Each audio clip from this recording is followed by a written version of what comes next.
Default argument, ये भी आपका फंक्शन से ही रिलेटेड है, ये वाला कंसेप्ट फंक्शन से ही रिलेटेड है। अभी जब हम लोग फंक्शन बनाते हैं, ठीक है, मान लो हम लोगों ने यहाँ पर सम फंक्शन बनाया, अभी सम फंक्शन को ही लेके चलते हैं, ठीक है।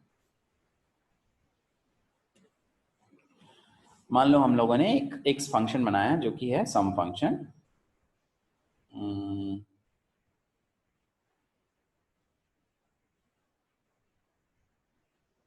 सो जो पहला फंक्शन बनाया उसमें हमने क्या लिखा, ए लिया, बी लिया, राइट, और मान लो सी भी ले लिया। अब ये सम फंक्शन क्या करेगा, ये जस्ट रिटर्न कर देगा a प्लस बी प्लस सी, मतलब तीन को ऐड कर लिया और तीनों को रिटर्न कर दिया, ठीक। अभी इस फंक्शन में ये हुआ आपका रिटर्न टाइप, इसको बोलते हैं फंक्शन का नाम, the function name, name of the function. और ये वाला पार्ट जो पार्ट होता है वो होता है आर्ग्यूमेंट, फंक्शन का आर्ग्यूमेंट। तो यहाँ पर कितने आर्ग्यूमेंट है, यहाँ पर 3 आर्ग्यूमेंट है, सभी के डेटा टाइप भी डिफाइन है, सभी इंटीजर टाइप के हैं, ठीक। अब एक कंसेप्ट होता है डिफॉल्ट आर्ग्यूमेंट, ठीक। डिफॉल्ट आर्ग्यूमेंट, डिफॉल्ट आर्ग्यूमेंट होता क्या है, जब हम लोग फंक्शन को डिक्लेयर करते हैं, तो मैंने बताया था डिक्लेयर कैसे करते हैं, इस तरह से।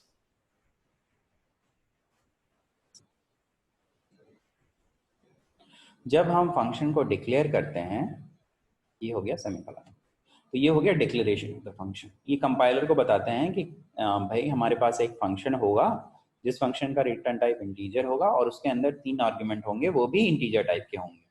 अब कंपाइलर फिर खोजेगा उस फंक्शन को प्रोग्राम में और उसके साथ रिलेट कर देगा, और मतलब कंपाइलर को बताने के लिए कि हाँ भाई फंक्शन है हमारे प्रोग्राम में, उसको बोलते हैं हम। सो यहीं पर हम लोग कुछ डिफॉल्ट वैल्यू दे देते हैं। डिफॉल्ट वैल्यू मान लो हम इस पर्टिकुलर इंटीजर को कुछ डिफॉल्ट वैल्यू दे दिए, मान लो 1। तो इसमें होगा क्या, तो मान लो हमारा मेन है, मेन में हम लोग फंक्शन को कॉल करेंगे, मान लो सम फंक्शन को कॉल करते हैं, सम फंक्शन को कॉल करेंगे, मान लो हम लोगों ने वैल्यू दे दिया 10, 20, 30।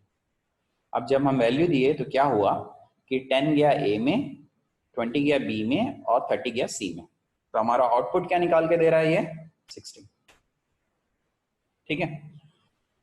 मान लो उसके बाद हम एक और बार सम फंक्शन कॉल करेंगे, बट उसमें सिर्फ 2 आर्ग्यूमेंट देंगे, क्या, 10 और 20। भाई आर्ग्यूमेंट तो हमको 3 चाहिए, हम लोगों ने तो 2 आर्ग्यूमेंट लिखा है, क्या ये काम करेगा, हाँ करेगा। क्यों, क्योंकि हमने एक वैल्यू जो है उसको डिफॉल्ट वैल्यू दे दिया है। मतलब अगर हम उस वैल्यू के जगह में कोई वैल्यू पास नहीं करते तो वो डिफॉल्ट वैल्यू को ही वैल्यू ले लेगा, और इसमें क्या आउटपुट देगा, इसमें कोई भी एरर नहीं देगा, इंस्टेड इसमें आउटपुट देगा 31। Why, because 10 plus 20 it will be 30, and C की वैल्यू को वो डिफॉल्ट वैल्यू लेगा, डिफॉल्ट वैल्यू हमारा 1 है, तो 10 plus 20 plus 1 it will be 31। ये होता है आपका default argument.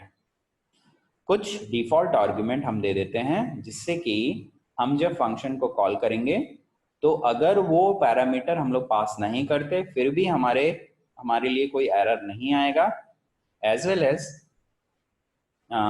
It will take the default value for that, जो भी हम लोग डिफॉल्ट वैल्यू दिए हुए हैं।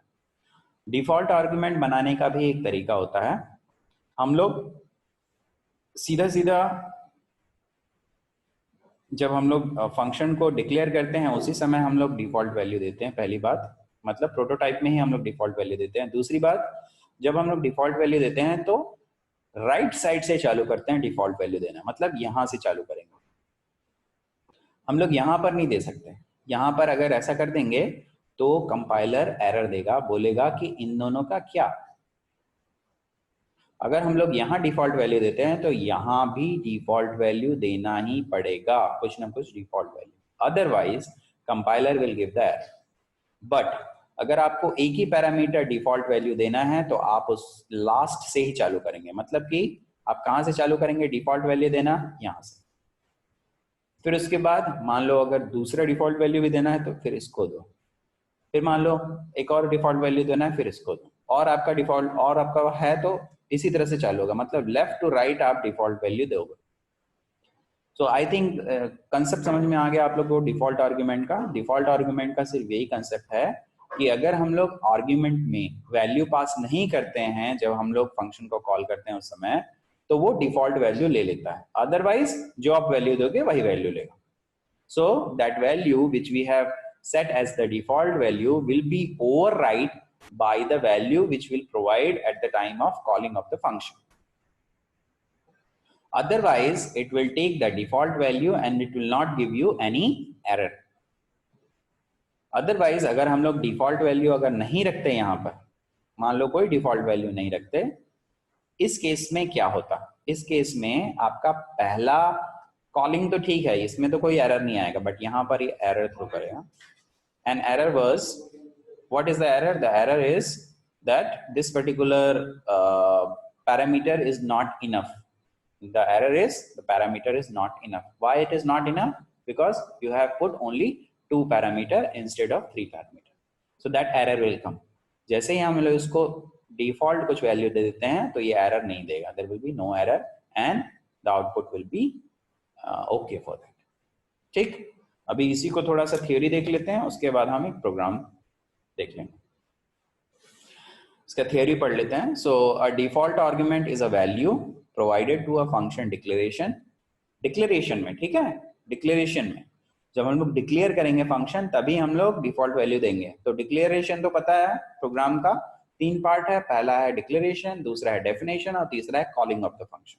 तो जब हम लोग डिक्लेयर करेंगे, मतलब जब हम लोग प्रोटोटाइप बनाएंगे, उसी समय हम लोग कुछ डिफॉल्ट वैल्यू देंगे अगर हमको फंक्शन को कुछ डिफॉल्ट वैल्यू देना है। That is automatically assigned by the compiler if the caller of the function does not provide the value for the argument with a default value. मतलब कि उस डिफॉल्ट वैल्यू के जगह में अगर कोई पैरामीटर नहीं देता है तो वो डिफॉल्ट वैल्यू को ले लेता है, वो कंपाइलर उसमें उसका हेल्प करता है। कुछ की पॉइंट्स देख लेते हैं। पहला की पॉइंट है default argument are different from constant argument as constant argument can not be change whereas default argument can be overwritten by the if it is required. So default argument और constant argument में difference है। Constant argument में क्या होता है कि हम लोग पैरामीटर फिक्स कर देते हैं, मतलब हमारा ए बी सी, मान लो सी को फिक्स कर दिए कि सी का वैल्यू तो वही रहेगा चाहे आप कुछ भी दो, that is called constant argument. But default argument का मतलब है कि जब हम सी की वैल्यू नहीं देंगे तो वो डिफॉल्ट वैल्यू लेगा, अदरवाइज वो सी की वैल्यू को ही लेगा। दूसरा है default argument are overwritten when calling function provide value to them.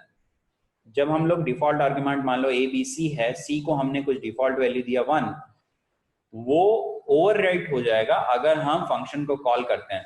जैसे मान लो हमारे पास कुछ सम फंक्शन है, इस फंक्शन में हमारे पास मान लो 3-4 पैरामीटर, मान लो है w, x, y, z, मान लो 4 वेरिएबल, ठीक है। जब हम लोग कॉल करेंगे इस तरह से तो वो मान लो z में कुछ डिफॉल्ट वैल्यू होगा, w में कुछ डिफॉल्ट वैल्यू होगा, तो उस डिफॉल्ट वैल्यू को वो ओवरराइट कर देगा, ठीक है। During calling of the function, argument from calling function is called function are copied from left to right. अभी मैंने क्या बोला, जब हम लोग कॉल करते हैं, जैसे इस तरह से हम लोग कॉल करते हैं तो लेफ्ट टू राइट जाता है क्या वैल्यू। कैसे? मान लो हम लोग इससे कॉल किए, इससे कॉल किए, तो यहां से लेफ्ट टू राइट गया, मतलब लेफ्ट पहले असाइन होगा, ये पहले ए को असाइन होगा, फिर ये बी को असाइन होगा, फिर ये सी को असाइन होगा। वैसे ही ये ए को असाइन होगा, ये बी को असाइन हो गया। सी के लिए तो कुछ नहीं है, तो सी के लिए वो डिफॉल्ट वैल्यू ले लेगा। इसीलिए हम लोग जब भी डिफॉल्ट वैल्यू बनाते हैं तो राइट टू लेफ्ट बनाते हैं। क्यों? क्योंकि असाइन होता है लेफ्ट राइट, सॉरी, जब डिफॉल्ट देते हैं तो राइट टू लेफ्ट देते हैं। क्यों क्यों देते हैं राइट टू लेफ्ट? क्योंकि जो आर्ग्यूमेंट जो इसमें पास होता है वो लेफ्ट टू राइट पास होता है, इसलिए हम लोग डिफॉल्ट आर्ग्यूमेंट बनाने के लिए राइट टू लेफ्ट यूज करते हैं, ठीक है। Once default value is used for an argument in the function definition, all subsequent argument to it must have default value it can also be stated as default argument as assigned from right to left. So default argument हम कहाँ करेंगे? right to left, क्योंकि assign होता है left to right. For example, the following are invalid as subsequent argument of the default argument z is not defined. So अगर हम इस तरह से कुछ डिक्लेयर करते हैं, जैसे ये डिक्लेयर हुआ है इस तरह से कुछ, तो यहाँ पर आप अगर देखोगे तो हम लोगों ने z को डिफॉल्ट आर्गुमेंट दिया बट w को नहीं दिया, तो इस केस में ये जो स्टेटमेंट है ये एरर थ्रो करेगा। जैसा मैंने बोला था कि W से हमको स्टार्ट करना है डिफॉल्ट आर्गुमेंट देना, बट हमने किससे स्टार्ट कर लिया? Z से, और W तो बच गया, इसलिए ये एरर देगा। So I think you understood this particular thing, right?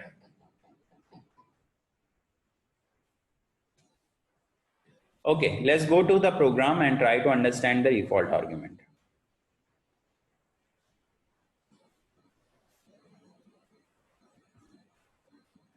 Programme देख लेते हैं एक डिफॉल्ट।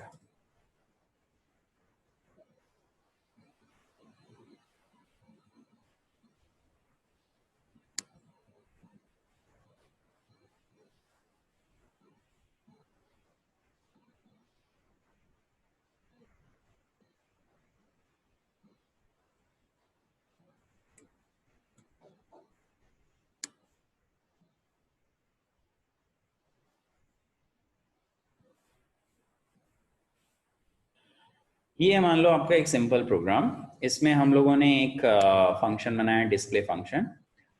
ये हो गया आपका definition sorry declaration of the function. यहाँ पर हम लोगों ने एक डिफॉल्ट वैल्यू डाल दिया।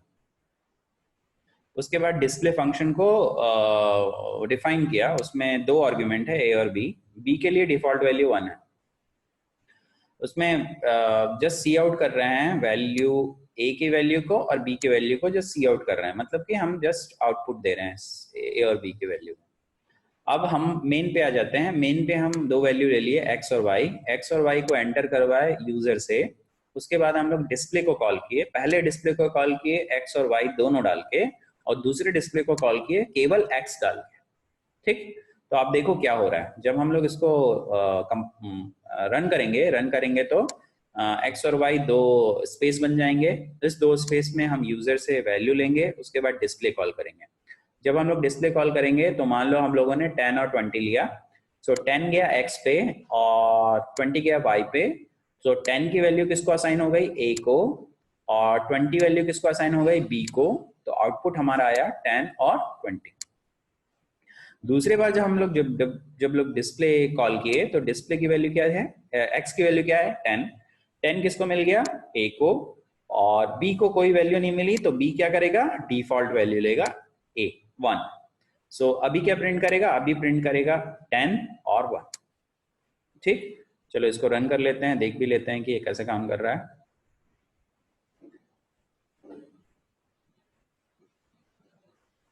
सो एंटर टू इंटीजर बोला, मैंने डाल दिया 10।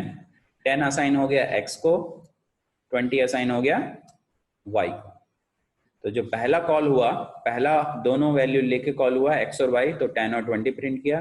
दूसरा लेकिन सिर्फ एक्स को लेके कॉल हुआ तो सिर्फ 10 प्रिंट किया। ठीक है, अगर आप चाहें तो एक और बार डिस्प्ले फंक्शन कॉल कर सकते हैं। इसमें हम सिर्फ एक ही डालेंगे y।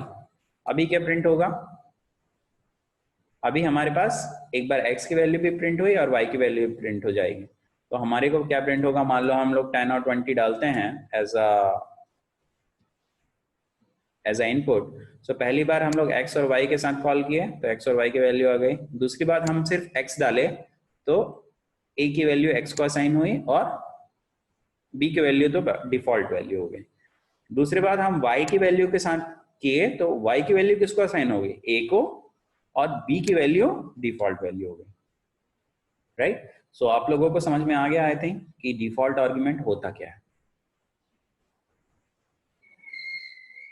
कोई डाउट है यहाँ पर तो पूछ सकते हैं।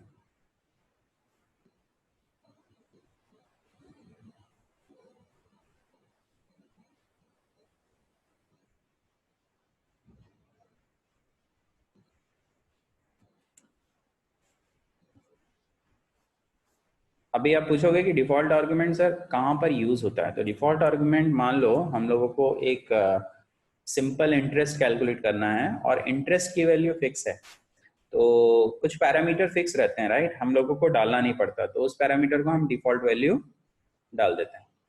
चलो इसको देख लेते हैं, एक और एग्जांपल है जिसमें हम लोगों ने सम फंक्शन लिया, सम फंक्शन में हम वैल्यू डाल दिए X Y and Z. X और वाई हमारा डिफॉल्ट वैल्यू है, वाई और जेड हमारा डिफॉल्ट वैल्यू है। वाई वैल्यू क्या है 20 है और जेड वैल्यू क्या है 30 है। देखो यहाँ पर क्या हुआ है, यहाँ पर अगर हम लोग डिक्लेरेशन दे रहे हैं तो at the time of declaration will give the default value. अगर हम सिर्फ डिफाइन कर रहे हैं फंक्शन को, डिक्लेयर नहीं कर रहे हैं, तो उस समय ही हमको क्या करना है, डिफॉल्ट वैल्यू दे देना है। दोनों जगह पे हम दे सकते हैं। सो आई थिंक आपको समझ में तो आ गया होगा मैं क्या बोल रहा हूँ। मैं ये बोल रहा हूँ कि ये हुआ आपका डेफिनेशन, हुआ ये डेफिनेशन।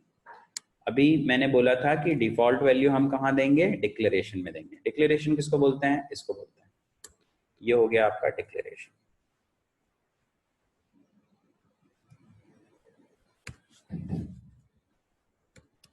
ये हो गया आपका डिक्लेरेशन, ठीक है।